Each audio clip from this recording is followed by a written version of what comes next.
you're doing something that is meaningful to you. And I think that's often the most difficult, is that many of us are tired, not because we're doing too much, but because we're running someone else's race.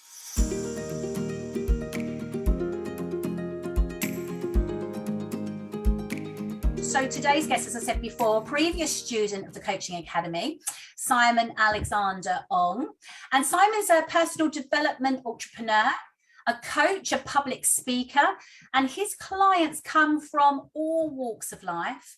And you may have seen him interviewed on places like Sky News, BBC Radio London, and also Barclays Bank, Barclays UK featured him in a nationwide campaign on how families could embrace better lifestyle habits. Now, Simon's also been fortunate to be featured in HuffPost, Forbes, Virgin, and The Guardian. And his brilliant debut book, which I've got here, Energize, was published by Penguin Books in April of this year. And it's received many, many endorsements from best-selling authors, including our very own CEO, Bev James. So I have the greatest of pleasures in welcoming to today's session the lovely Simon Ong. Welcome, Simon. Sharon, good afternoon. Good to be here with you today. It's been fantastic, and I'm so pleased that you've joined me here today on our sort of very special coaching conversations, just all around the impact of coaching. Now, there's loads and loads of things that I want to talk to you about today.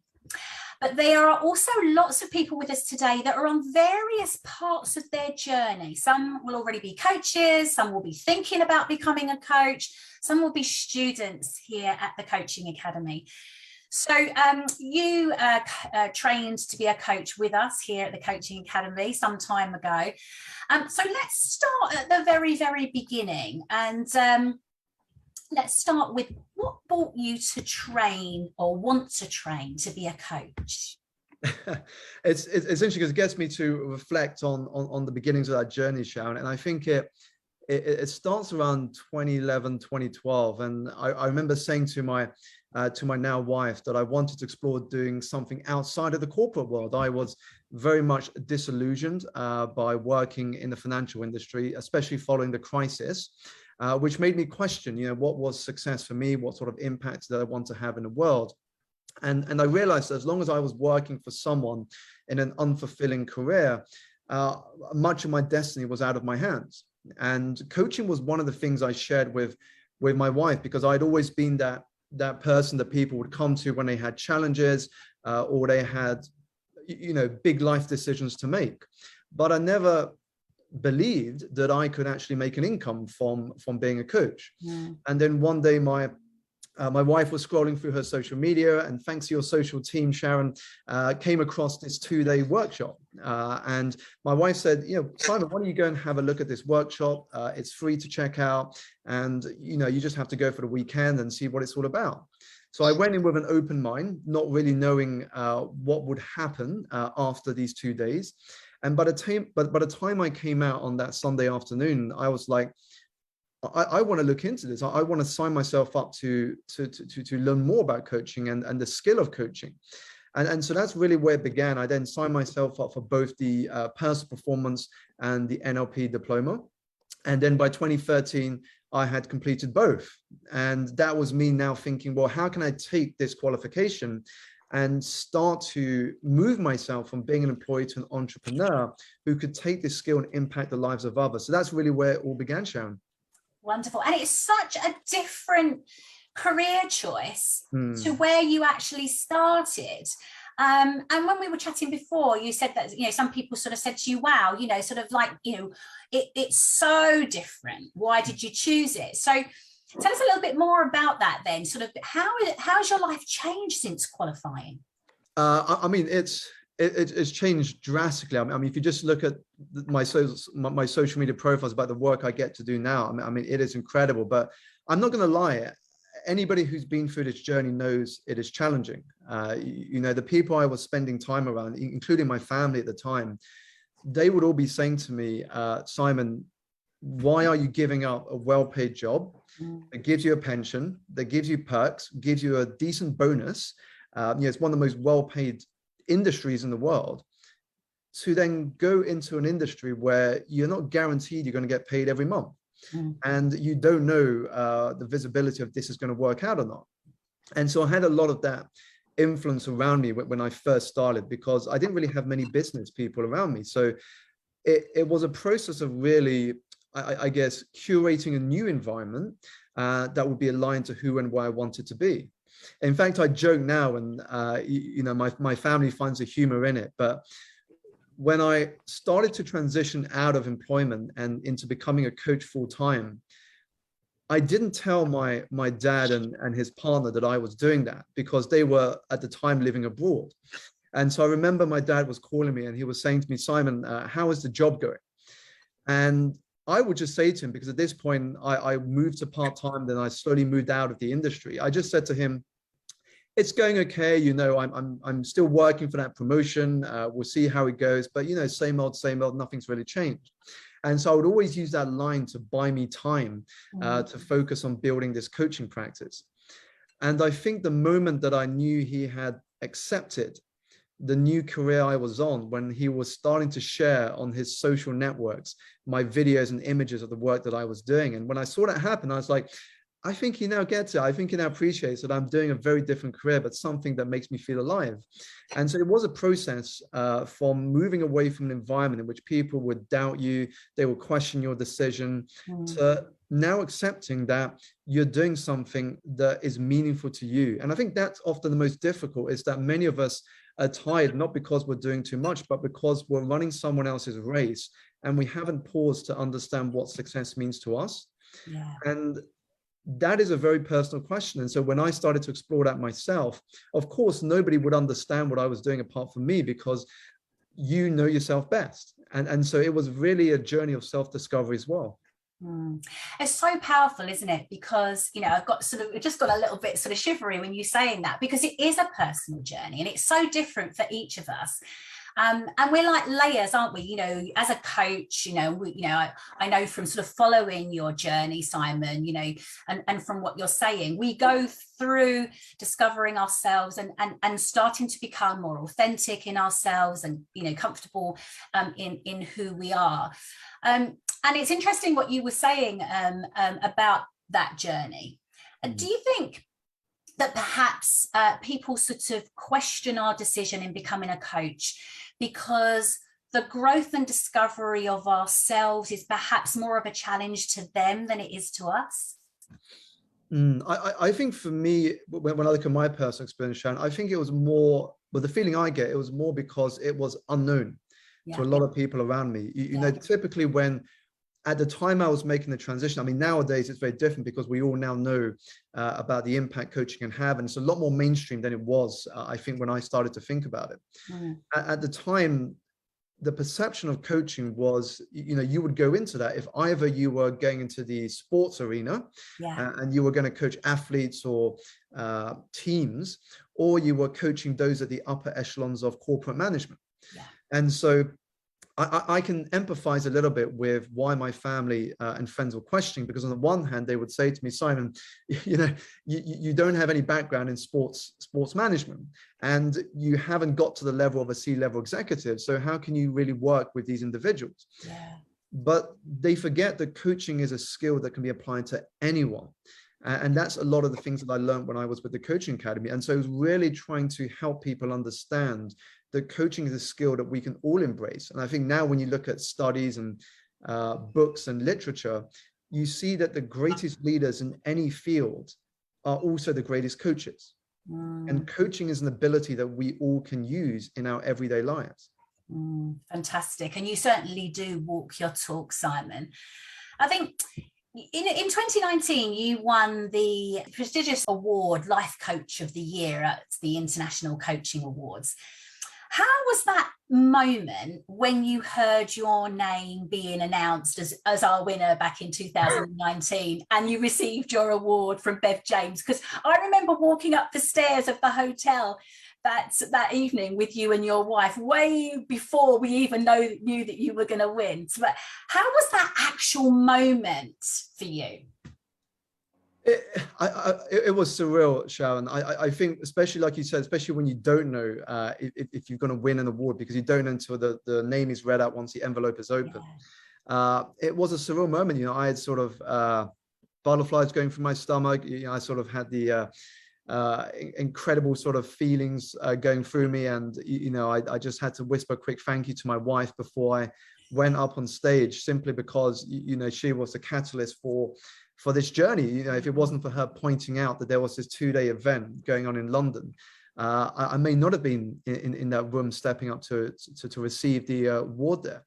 But also to receive it from Bev was just a special moment, because when I first signed on and learning about the work that the Coaching Academy was doing as a student, and now coming full circle to then stepping up on that stage and being recognized for what has been achieved since I graduated, since I qualified in 2013, it was a really special moment, and one that I will cherish for a long time.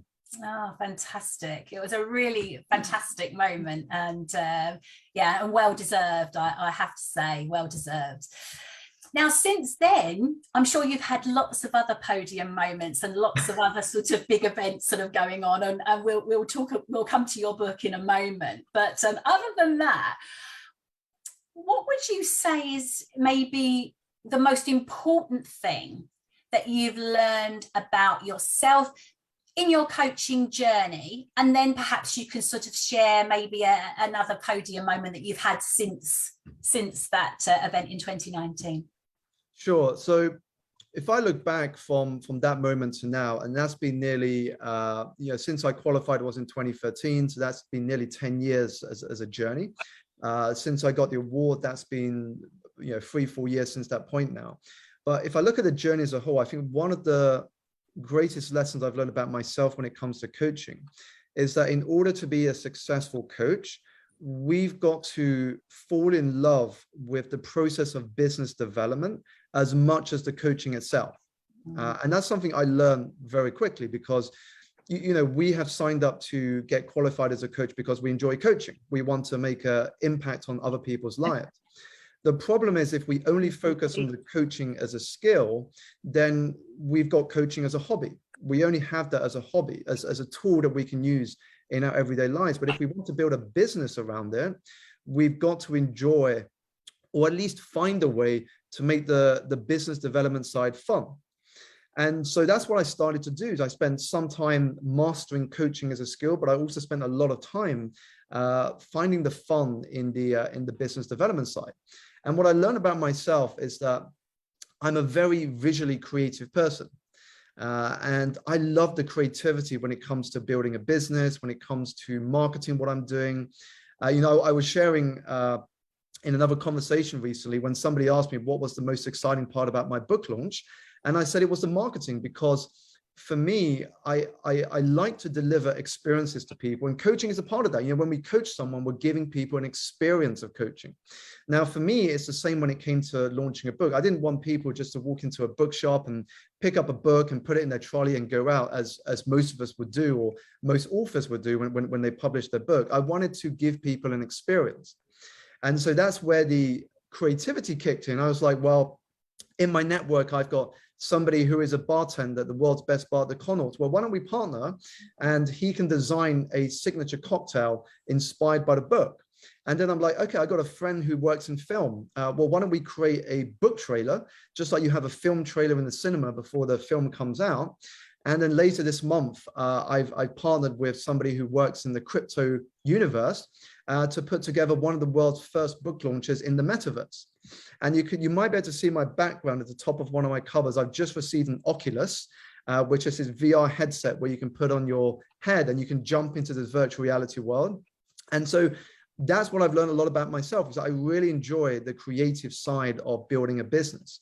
And I think that is important, because when you find fun and joy in the process of building a business, as well as the coaching, that's when you start to put these pieces together. Fantastic.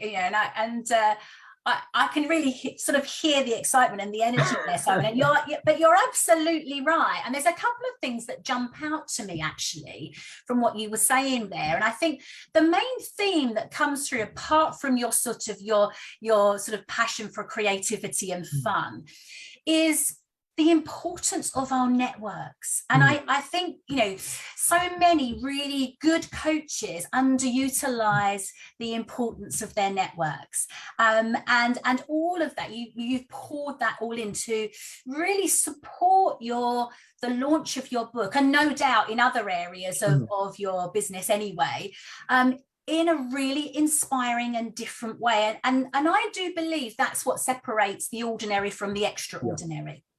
Well, when we look at that. When you touch on a network, I think it's so important. When I hear people in podcasts or videos on YouTube talk about their journey, we tend to, I think, over focus on the personal habits, which is, exercise, read, learn, all of these things that we know, these are personal habits. But I think it's also good to look at the professional habits that can help us make meaningful progress. And for me, when I look at my journey, and I still do it today, one of the things I think is absolutely crucial to building a business is to constantly be nurturing and expanding your network. And for me, that has always been a bedrock of my activity every week. For example, how can I add value to someone's life this week, no matter how small?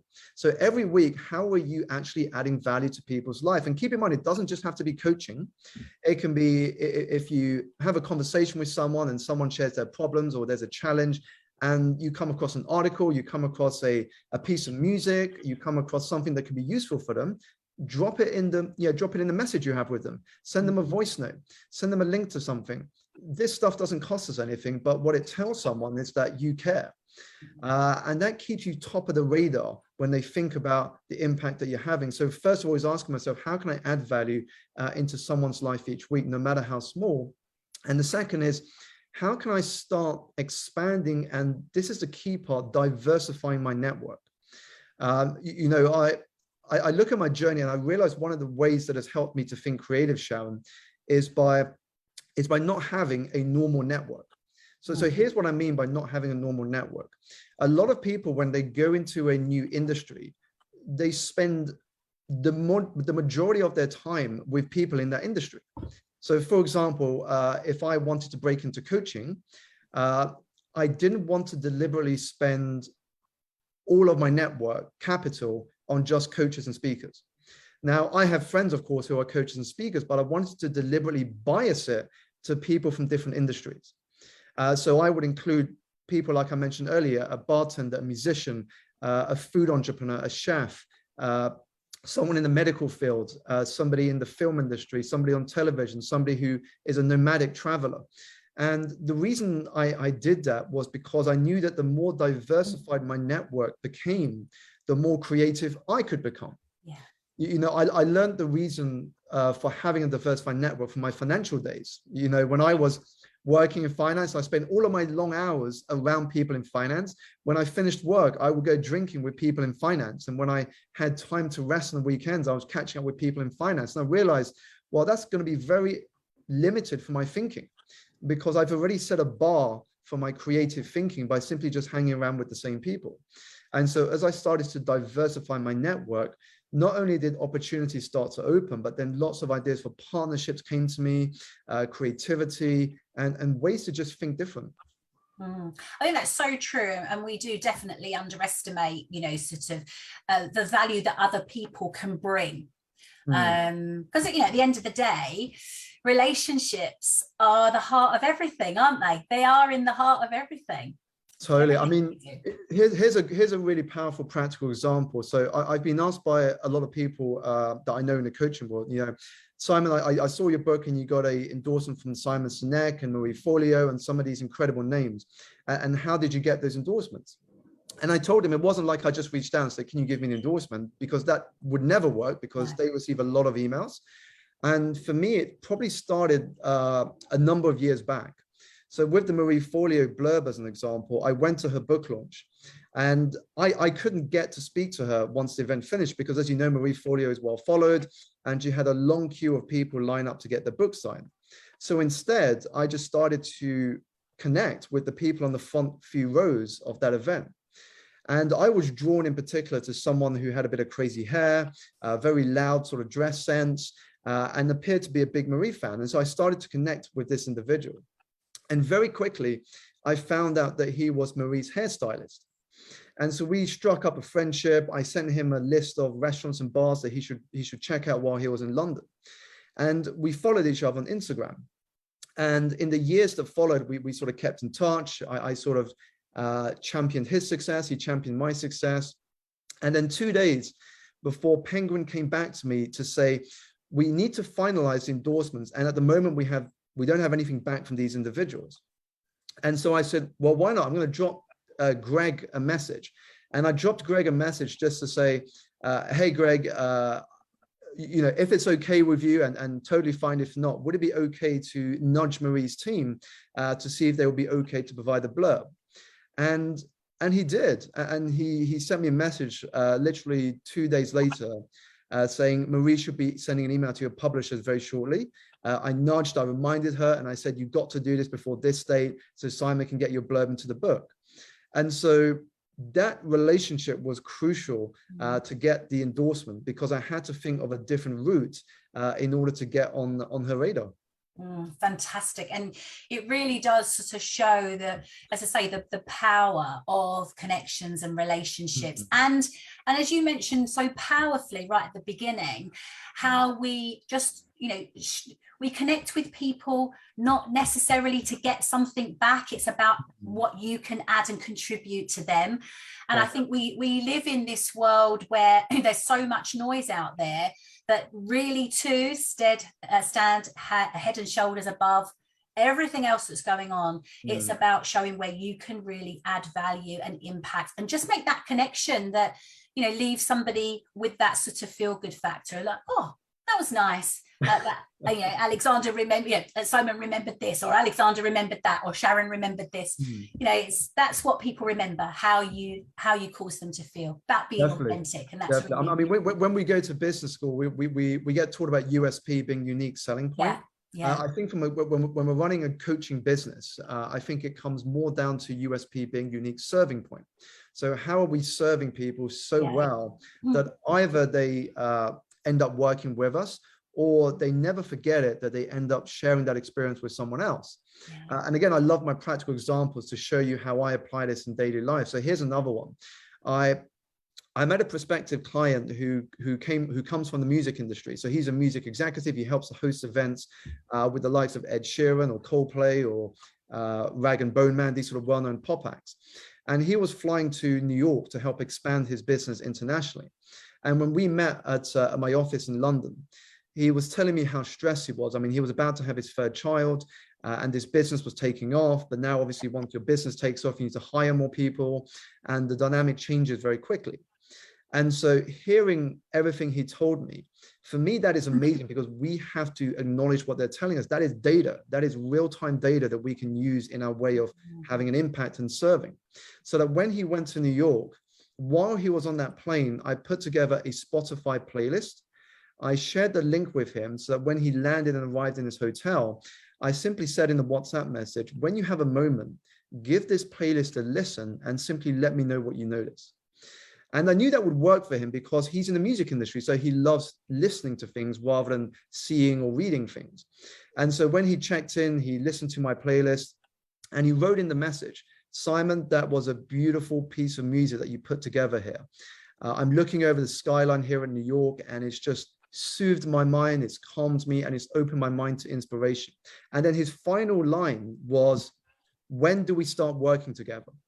Wow. Now, notice I didn't pressure him to tell me when we worked together. I simply came from a place of serving, so that the only question left in his mind is, when do we start working together?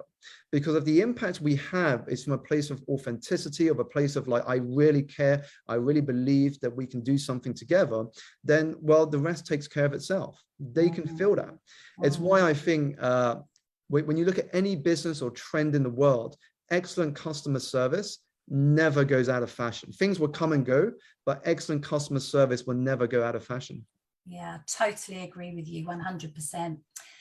let's talk a little bit about your book then. So your book was it sort of published, was it April? Was it Yeah, so April, just last month, actually, yeah. So just recently, so hot off the press. I've got my own very copy. As you can see, I've got all marks and whatever in it. So congratulations on that, and congratulations on all your fantastic endorsements and being published by a Penguin. Fantastic achievement. Tell me a little bit, what was the inspiration behind writing the book Energize? Sure. So first of all, I just want to tap onto something that shows how the book journey started. I never actually planned to write a book, just like I never really planned to become a speaker. But I think what happens in the journey is that when you focus on just that one step at a time, and you focus on adding value, you focus on serving, suddenly a lot of doors start to open. And so for me, I wasn't planning to write a book until I was approached by a boutique publisher, which wasn't Penguin, by the way, it was another publisher. And they asked me if I was interested in writing a book. And it was at that moment I said to myself, maybe it's the universe telling me it's a sign here that I should be writing a book. And it was at that point that I started to reach out to a number of these publishers, and then Penguin invited me to have a conversation. But in terms of the theme and the title of the book, what I wanted to speak into was the fact that when I was going through my corporate life in finance, I realized that when you have no energy, when you're feeling exhausted and drained, it is impossible to show up as your best self each day and follow through with the things that you told yourself that you were going to do. Yet when we have the energy physically, mentally, emotionally, and spiritually in place, what happens is that we have the power to achieve anything we want. And so I wanted to speak into that, but also create a narrative that mostly reflects my own journey. And so you may have seen already, Sharon, when you've looked through the book, that I split it into 4 parts. Yeah. The first part is about how can we awaken that energy inside of us. And that was a process that I went through when I was trying to exit the corporate world. And then it's about, well, how can we rewire our energetic state? Because what I started to understand in my own journey is that we are ultimately living in the feeling of our thinking moment to moment to moment. So how can we begin to be better architects of our reality such that it is aligned to who and where we want to be? And then the third was about how do we protect our energy, because of course boundaries are important in a world that is increasingly distracted and noisy. And then the final part of the book was how do we then supercharge our impact, because at the end of the day, meaningful lives are a result of impact. You know, we want to know at the end of our life that our life has meant something. And so that's how I wanted to structure the book, and hopefully people will get some value from it. Brilliant, brilliant. There are so many fantastic nuggets in your book that I found to be really impactful, and there's some great practical tips. It's not sort of, you know, I think it speaks again to your authenticity of who you are. You know, the name of the book, you know, you exude an energy anyway. But in your book, you mention something along the lines of begin before you're ready. So tell me a little bit more about what you mean by that. Sure. I think, and this is drawing both my own journey and also mentors and coaches that I've worked with, is that very often we wait until we're ready. It's like, once I've got this in place, once I've got that promotion, once I've got to this stage, once I've got to this destination, then I will begin. But reality is, you're never going to get a perfect moment to start. I mean, a lot of people may have said to themselves, in March 2020, I'm going to start that business. And then COVID hits. You know, you're never going to get the right moment. Something will always rear its ugly head at some point, whether it's something in or out of your control. And so for me, I realized that the only way to make real progress is to begin before I was ready. And that was taking small steps forward, because I realized that clarity and confidence can only come from taking action. You don't get given the map ahead of time. None of us do. You don't get, here's the map to build your coaching business from A to Z, because we all have different strengths, preferences, and styles. And so what happens is that as you take each step forward, the map begins to reveal itself.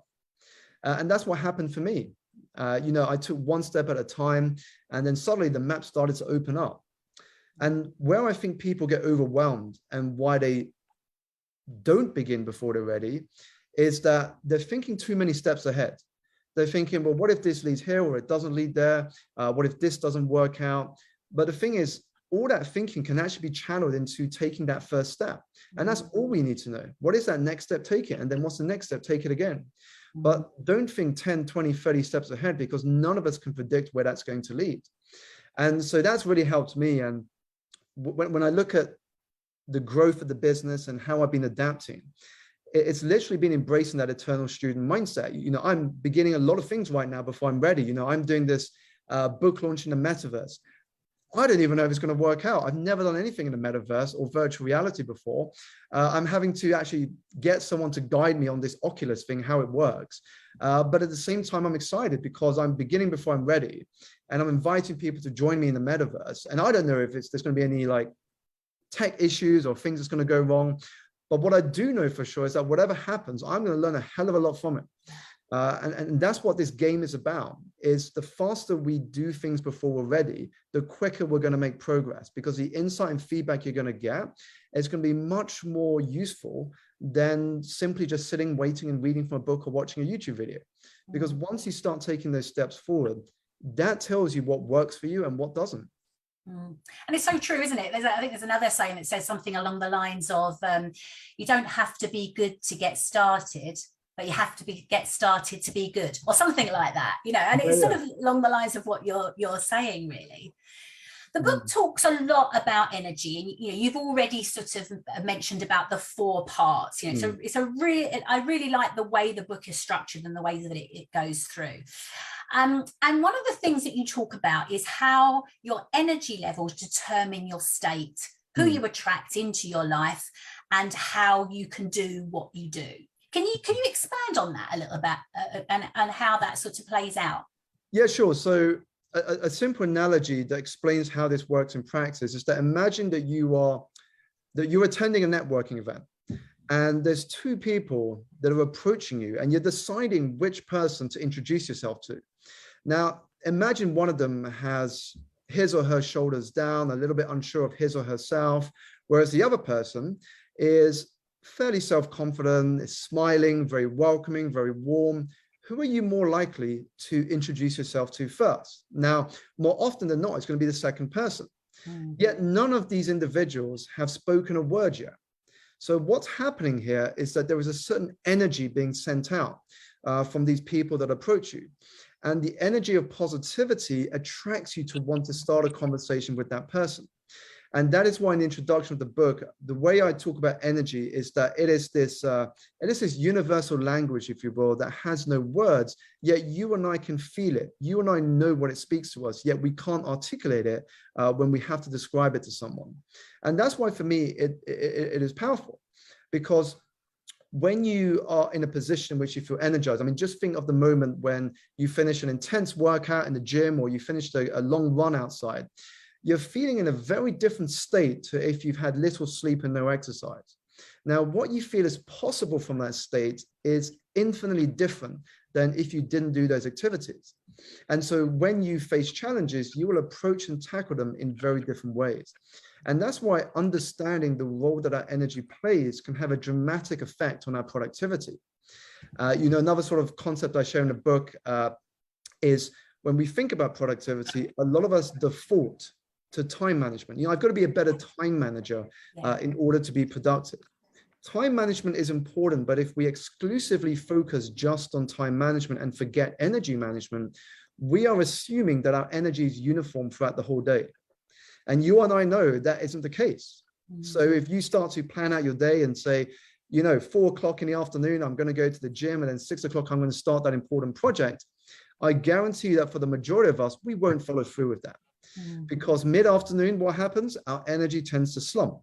And so by putting the most important things at the end of the day, by not taking into account where our energy is, we're simply setting ourselves up for failure. And so I think understanding how our energy works so that we can work with our body and not against it just simply helps us to become more productive and efficient. So true, so true. And there's been many a time actually where I've just sort of had a throwaway comment over dinner to my husband or whatever, and I'd say, I met so-and-so today, they've got such a good energy about them. So we do sort of use that sort of language, don't we? And as you say, but you can't necessarily put your finger on exactly what it means, but it is that universal understanding, or they've got a weird energy about them. You know, there is something around that word that is so and it's powerful. funny you mention that, Sharon, because we all reference it in our daily life, but we don't know we're referencing it. And so if you practice yoga, you may call it prana. If you're from the Maori culture, you call it mana. If you're from Chinese culture like I am, you call it chi. If you're a fan of Star Wars, you call it the Force. So you know, whatever we're referencing, we're all describing the same thing. Yeah, you're so true. I love that you mentioned Star Wars there. To all the Star Wars fans out there, you've just gone up in their estimation. Fantastic. The other thing I just wanted to mention in the book, there's just so much here, and I know Maria's going to share a link to your book for anybody who hasn't had a chance to sort of have a look and purchase it yet. There's some really nice little snippets, and what I quite liked was when you equated energy to an attitude of complaining and an attitude of gratitude. That's probably just one of the many sort of things that sort of jumped out at me during the book. It's a real practical book, actually. I really liked how you put it together. But tell me a little bit more about that. Sure. So in the second chapter of the book, I called it Elevate Your Consciousness. And that is because a question I often get asked is, Simon, if I'm going for a funk, if I'm going for a period of low energy, if I'm not feeling particularly motivated in the moment of my week, how do I overcome that? What is one of the fastest ways to start to feel energized again? And so for me, it comes down to this attitude of gratitude. And it's something that I came across when I read a book by, I'm trying to think the name now. So Pam Grout is her name. And she wrote a book called Think and Grow Rich. And it is a play on the Napoleon Hill book, Think and Grow Rich, but she calls it Thank and Grow Rich. And it's all about the attitude of gratitude. Now, it's not gratitude for gratitude's sake, because the key part in the way she describes gratitude is gratitude with intention. And those last two words are important, because many of us simply just go, sunny day, got up early, got a pay rise, I'm grateful. And then we go to our next page and we fill out another 3 and we tick it off the checklist that we've done our gratitude exercise. And so we don't give ourselves time and space to actually connect to those feelings of gratitude. And so that's why I shared a powerful exercise in there, one that draws on the lessons and learnings from Dr. Martin Seligman. And there's a very quick 3-step exercise that if you want to reference now, do feel free to write the steps down, and you can always look back in the book and see that explained more fully. But the first step is simply to write down the name of somebody that you can be grateful for right now. The first person that comes into your mind. The second step is to write down why you chose that person. You know, what was the reasoning that that person came up first in your mind? So it could be something they've done for you. It could be the way they've showed up in your life. It could be how they've helped you in a particularly challenging moment of your life. Whatever those reasons are, you want to get as detailed as possible in that second step. And then the third step, this is where the magic happens. This is where we really start to shift our energy. The third step, and this will be my challenge to you if you want to participate in this exercise, is to, when you have a moment, pick up the phone and call that person and read out what you wrote down in step 2. Now, if you're a little uncomfortable about doing that, I will suggest a softer step of dropping them a voice note. So drop them a voice note reading out exactly what you wrote in step 2. Whatever method you choose, the key is that they hear your voice, because there is a certain energy that is expressed with gratitude when you're telling someone through the power of your voice. And when they hear that, they can feel that gratitude come across, and simply notice for yourself how you feel. It doesn't just benefit the recipient, but it benefits you as well. And in many studies and experiments done using these sort of similar activities, what they found is that the people who went into these tests, the least happiest, came out the most happiest after doing these particular activities. So powerful, and I really like that. There's so much out there about gratitude, and I really like sort of how you linked that in, and it's a really nice exercise to be able to do as well. Fantastic. Before we finish, just a couple of extra things really. So, you know, thank you for taking the time out during your busy week to join us for International Coaching Week. This year's theme is Reimagine the Future. So Simon, I'm going to ask you, how do you see yourself? I mean, it's a really inspiring story, but how do you see yourself evolving over the next 5 years? Well, I'm going to share how I see myself evolving now. I'm also cognizant that will probably change a lot in the next year or two, depending where the world is. But at the moment, in my current vision board and sort of what I've got down on paper, first of all, I would love to write a second book. So that's in the works, hopefully in the background. Secondly, I'm starting to sketch out a storyboard of sort of a TV series, if I were to sort of pitch one to Netflix or the BBC on that. I'm starting to put that together. So I'm working with a couple of production companies to see how to put together a pilot, because this again is all new to me. Going back to what I said earlier, I'm literally beginning before I'm ready, because I have no idea how the TV and media industry works. So I'm literally learning as I go along in putting this storyboard together.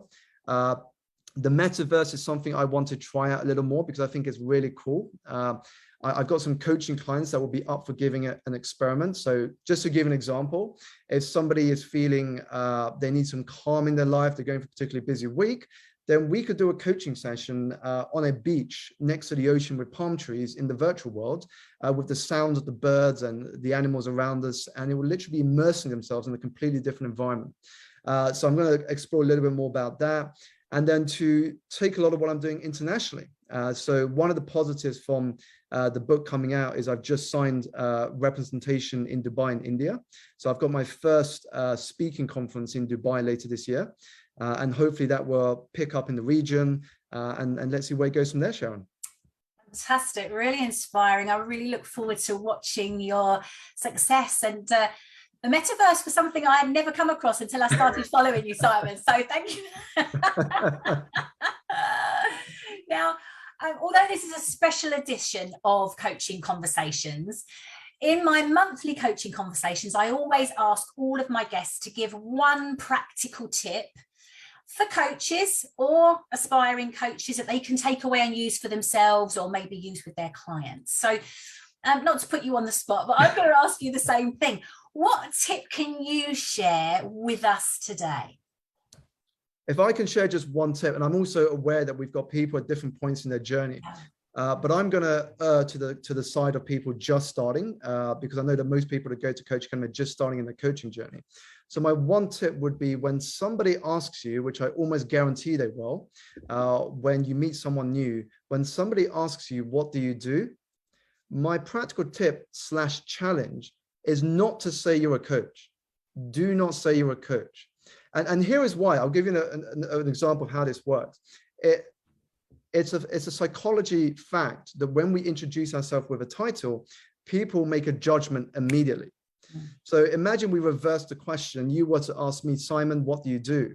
Now, just shout out the first word that comes into your mind. If I were to say to you, I am an accountant, what goes through your mind? I'm noticing some smiles in the audience. So I'm assuming it's probably the word boring. Well, that was in my head, but I wasn't going to say it. Is there any accountants on the call? And my apologies, by the way, to any accountants, but this is just to sort of share a poignant message here, is that either it's boring, or the other thing you're thinking is, how can I quickly extract myself from this conversation so I can begin to speak to someone new? And that's why we don't introduce ourselves with a title. And apologies, Mina, I've just seen the Mina, the accountant there. And apologies, and this is why I'm challenging you not to introduce yourself as a coach. Because as soon as we use a title, people have and people have a judgment or adjectives that come to mind. So for example, I've mentioned accountant, but if I were to say coach, some people might think, oh, another coach. You know, it's another coach I'm meeting tonight. And so my challenge to you is not to use a title, and instead lead with a story. And here's why. Because whether you realize it or not, every single moment you're having a conversation, you are selling. You're selling, whether that is you're selling a film to a friend who wants to go to the cinema and says, what film should I watch tonight? You're selling that film. If it's in business, you're selling your service or your product or you as a person. And so we don't do ourselves justice if we just give ourselves a title. And I'll give you some ideas here to help stimulate your imagination. So I was inspired in this thinking when I came across somebody who has helped me in my speaking journey. It's a guy called James Whitaker, who used to work on Microsoft. And when he was asked at many dinner parties, what do you do, James? Here is how he responded. He said, I have been saving the world from boredom since before you were born. And suddenly, when somebody tells you that, your response is likely to be more, tell me more. How do you go about doing that? Can you tell me a little bit more about how you do this saving the world from boredom? What's happening is you've now got their interest. And when it comes to selling, interest from your prospect is golden. Because now you're not giving a monologue. You're not going, oh, here's what I do. We work together twice a month and we do this. Now you're selling them a story. You're inviting them to step into the potential of them opening up their hero potential. And you as the guide, you become the Gandalf to their Frodo, the Obi-Wan Kenobi to the Luke Skywalker, the Morpheus to the Neo. And once they see that you can do this, so sometimes what they would say is, if I introduce myself, they'll then say, well, how do you do that? Tell me more. Now, again, what most of us do, we jump into logistics. Well, once you pay your fees, then we would meet here, we will have a session here, and you'll get this come in and so on. Again, my challenge and practical tip, don't do that either. Instead, lead with a second story. So if somebody said to me, Simon, how do you operate? How do you work as a coach? I will probably say something like this. Well, let me tell you about Jane. When Jane first came to me about 6 months ago, this is how she was feeling at the time. And just a couple of weeks ago, let me show you a picture. Here is a picture of her speaking at the United Nations at a conference she never imagined that she would be able to speak at. Now what's happening is the person listening is putting themselves in the position of Jane. And they're probably thinking, Simon, can you do to me what you did to Jane? Now they're seeing possibility. Now they're seeing potential. Now they're seeing hope. Whereas when you go to logistics, you take out all the emotion. We're humans. We make purchasing decisions based on emotion. So how can we tap into that emotional part of the process so that people want to be part of the story that you are creating for them? So that would be my one practical tip / challenge. Love that. And it's so true. So true. Stories are just so powerful. And it's what makes us unique, the stories that we have. Definitely. Simon, it has been an absolute pleasure. I wish we had longer. If people want to find out more about you and about your book, how can they find you? Sure. So Maria's probably already shared the link, but just to recap again, it is getenergizedbook.com, and that is energized with a Z. If you want to connect on social, I'm on Facebook, Instagram, and LinkedIn primarily. Although I'm on also the other platforms, but Facebook, LinkedIn, Instagram is the ones I'm most active on. Instagram, my handle is @Simon Alexander Ong. Wonderful. Well, when you're big in the metaverse, remember me. I'd love to be in the metaverse. Sharon, I'll let you know how it goes. At the end of this month, once we've done it, I'm going to be reflecting on the experience myself and seeing what I can take forward, because it's going to be completely new. But so far, it looks pretty cool. If you've ever seen the film Ready Player One, that will give you a bit of a glimpse into what's in store in the metaverse.